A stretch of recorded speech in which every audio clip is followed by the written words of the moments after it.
It's April the 15th. You know, if you're an adult who has had a job, you know what April the 15th is. It's tax day. Where did it come from? Let's talk about it today on your Daily Dram. Now, we know that in the history of our country, we have had taxes. In fact, we know that the very first tax levied in our country's history was the whiskey tax. The tax put on distillers and even the farm distillers to pay for the war debt that we'd incurred during the Revolutionary War, even though we went to war because of taxation. Anyway, that's another story. And of course, through the course of time, we had implemented other taxes, but they were usually and generally taxes on goods and services.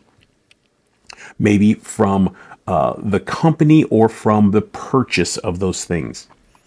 But something happened in 1913. 1913, we passed the 16th Amendment.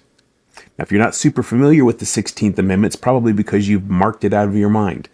The 16th Amendment is the amendment that was adopted and ratified for personal income tax. Yes, and with that, the Form 1040 originated in 1913. And income tax has been around ever since. And it was inaugurated that year on March the 1st. And it stayed that way through 1917.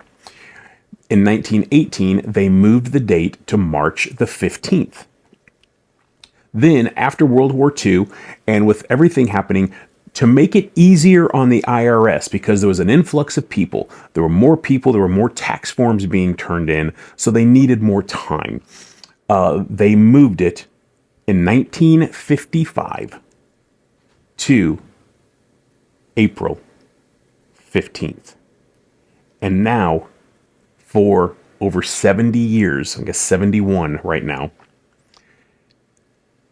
April the 15th has been known as Tax Day. And it all stems from the 16th Amendment, even though the date was moved, which was the ratification into our Constitution of a national income tax.